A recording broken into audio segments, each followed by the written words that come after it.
ناظرین آداب. آپ یقیناً ہم سے اتفاق کریں گے کہ پولیٹکس کے شور کی آلودگی کو تھوڑی دیر کے لیے کم کرنے کے لیے نو پولیٹکس کی تر و تازہ ہوا بہت ضروری ہے. آپ کی اس آرزو کی تکمیل کے لیے میں اس وقت یہاں موجود ہوں. آپ بھی سوچتے ہوں گے کہ یہ سیاست کا کون سا دور ہے. محبتیں ہیں کہ کم ہو رہی ہیں, نفرتیں ہیں کہ پھیلتی جا رہی ہیں, دوستوں میں کمی اور دشمنوں کی تعداد میں روز بروز اضافہ ہوتا جا رہا ہے. کیا قیامت ہے کہ گلہائے محبت کی جگہ شور لوگوں نے سیاست کا مچا رکھا ہے. لیکن آپ اطمینان رکھیے, ہمارے پروگرام میں سیاست نام کی کوئی چیز نہیں, بلکہ ہم اپنے مہمان سے بھی توقع رکھتے ہیں کہ وہ دوران گفتگو ہر طرح کی سیاست سے پرہیز کریں. ناظرین, ہمارے آج کی مہمان شخصیت کا تعلق تحریک مساوات پاکستان سے ہے. چیئرپرسن ہے وہ اس پارٹی کی. آپ سے ملواتے ہیں مسرت شاہین صاحبہ. جی مسرت جی, کیسی ہیں آپ؟ تھینک یو ویری مچ آپ کے چینل کا, اسپیشلی آپ کا, کہ آپ نے مجھے اتنے سارے لوگوں سے ملوانے کا اہتمام کیا کہ میں اپنی دل کی بات شیئر کر سکوں. مسرت جی, آپ کی زندگی کا ایک خوبصورت دور سلور اسکرین کی روشنی اور رنگینیوں میں گزرا. پھر اس کے بعد اچانک سیاست کے خارزار میں آنے کا فیصلہ آپ کا اپنا تھا یا تقدیر اور حالات آپ کو اس طرف لے آئے؟ دونوں باتیں آپ کی ٹھیک ہیں. اچانک بھی ہوا اور تقدیر اور حالات بھی لے کر آئے. میں ایک ایسے ایریے سے بلانگ کرتی ہوں جسے ایک تو NWFP کہتے ہیں, پھر ٹرائبل کہتے ہیں. میں FR سے بلانگ کرتی ہوں, DI خان کی ہوں, وہاں کلاچی میں رہتی تھی. پھر ہم افغان تھے اور وہاں سے مائیگریٹ کر کے آئے تھے. پھر ڈیرہ کی ایک لڑکی کا موویز میں آ جانا, یہ بھی ایک انقلابی اقدام کہیں, اسٹیپ کہیں, یا پھر آپ اسے بغاوت کہیں, اور یا پھر اسے آپ حالات سے بغاوت کہیں.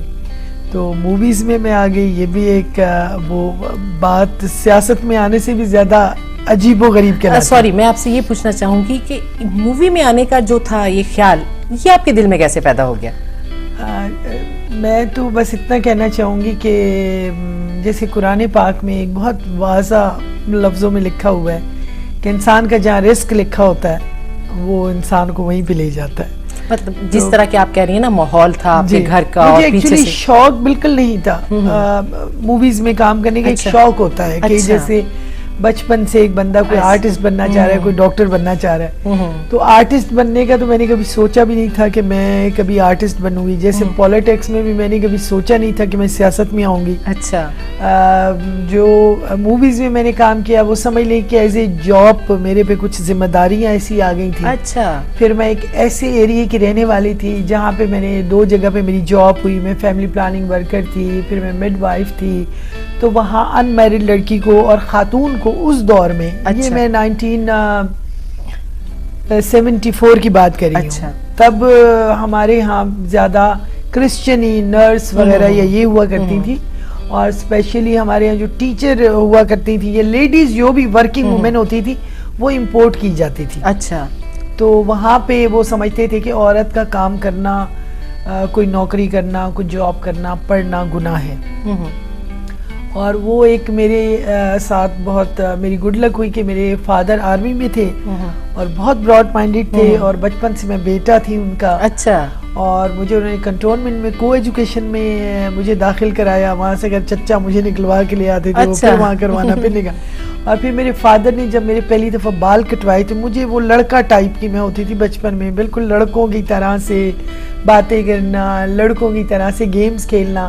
تو جب میرے فادر نے میرے بالوں کی کٹنگ کرائی تھی لڑکوں والی, اور پھر وہ کہتے تھے کہ میں نے اس کو پڑھانا ہے, یہ میرا بیٹا ہے, تو لوگ کہتے تھے کہ یہ بغیرتی کی بات ہے. تو کہتے تھے کچھ شرم کریں آپ, کہ آپ میں غیرت بالکل ہی ختم ہو گئی ہے کہ بیٹی کو پڑھانے کی باتیں کرتے ہیں. وہ کہتے تھے میں نے بیٹی کو میٹرک, اس زمانے میں میٹرک بہت بڑی بات ہوتی تھی, تو بالوں کی کٹنگ کرائی تھی, تو دادا ابو بہت ناراض ہوئے. تو یہ بھی آپ ایک سمجھ لیں کہ قسمت کا لکھا تھا کہ مجھے میری ایک خاندان کی ذمہ داری آ گئی ابو کی ڈیتھ کے بعد. تو میں موویز میں شوق وغیرہ بالکل نہیں تھا, اور جیسے ہی مجھے موقع ملا میں نے فلم میں وہ ایز اے آرٹسٹ چھوڑ کر پروڈکشن اور ڈائریکشن شروع کی, اور دل سے کام نہیں کیا بس. لیکن افسوس ہوتا ہے, ویسے تو میں کہوں گی اگر مسلم دنیا میں ہمارے مذہب میں اگر کوئی جنم ہوتے ہیں تو میں ہر جنم میں اداکارہ پیدا ہوں. اچھا, یہ بتائیے کہ پہلی بار آپ پر یہ کب انکشاف ہوا کہ خدا نے آپ کو خوبصورت بنایا؟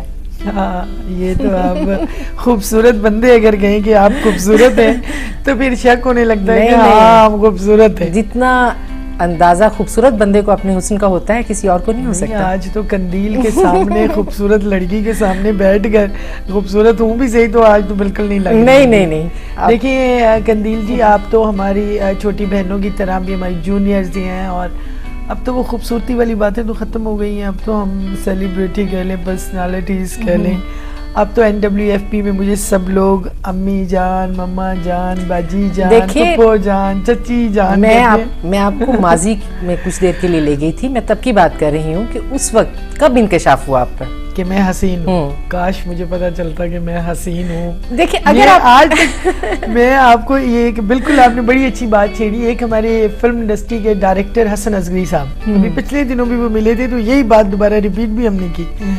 تو انہوں نے مجھے 20 سال کے بعد تقریباً جب میں ڈائریکٹر بن چکی تھی تو مجھے ایک دن کہنے لگے خان صاحب, یعنی کہ مجھے سب خان صاحب کہتے ہوتے تھے جیسے ہوتا ہے نا میڈم اور یہ وہ, مجھے میڈم یہ چیزیں نہیں پسند. اور پالیٹکس میں میڈم شیڈم کہتے ہیں بڑا عجیب لگتا ہے کیونکہ آرٹسٹ مس کہیں اس کو یا جو کہیں وہ میڈم کا ایک رواج ہے. تو میڈم مجھے کہنے لگے خان جی تہاڈیاں اکھاں بڑیاں سونیاں نے. یہ حسن اصغری صاحب نے 20 سال کے بعد کہا. اچھا میں کہ اصغری صاحب تو میری اکھاں آج خوبصورت لگ رہی, پہلے نہیں لگیاں کیونکہ میں تب تک نا ایکٹنگ سیکھ چکی تھی, اداکارہ بن چکی تھی. وہ بچپن میں جو لڑکوں کہتے ہیں پہلے تو آپ یوں کر کے دیکھتی ہوتی تھی ایسے کہ ڈرانے والی آنکھیں لگتی ہوتی تھی, آپ دیکھتی نہیں تھی ایسا تو خوفناک لگتی تھی. اب آپ کی آنکھیں جو ہے نا خوبصورت ہو رہی لگنے لگ گئی. تو خوبصورتی کا احساس اس لیے نہیں ہوا کہ میں بچپن میں گھر میں بڑی تھی, کہیں بڑا تھی اور مجھے مرد بن کے اور لڑکا بن کے کمانا تھا. اور انڈسٹری میں بھی شاید میں بہت سیاست کا, وہاں بھی ایک پالیٹکس ہوتی ہے اس کا شکار رہی. چھوٹے صوبے کی ہونے کی وجہ سے زیادتی رہی میرے ساتھ.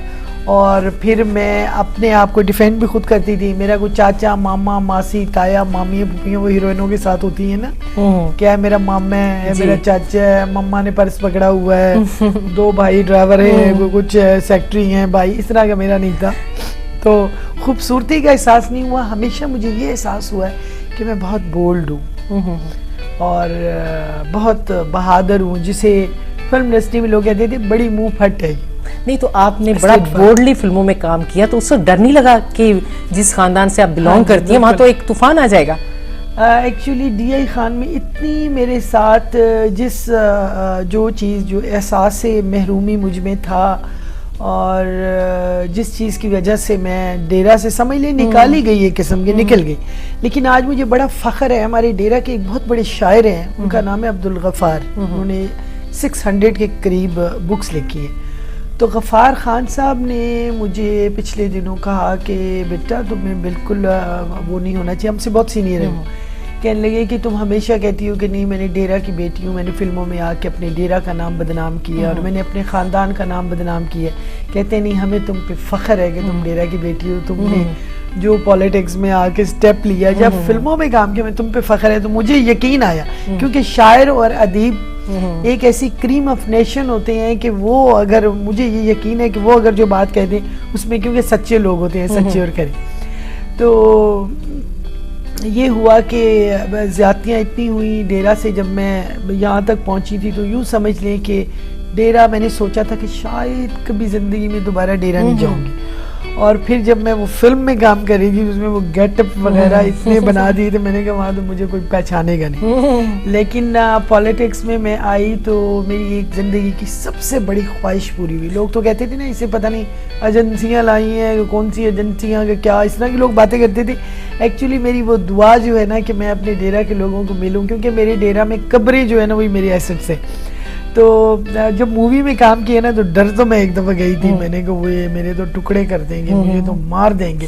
اور پھر الیکشن میں بھی جب میں گئی تو مجھے بڑا ڈر لگتا تھا. اور آپ دیکھیں ابھی تک آج تک پورے NWFP میں ایک واحد خاتون ہوں جو عملی سیاست میں حصہ لے رہی ہے. یہاں لیتے ہیں ایک چھوٹا سا بریک, واپس آتے ہیں جلدی.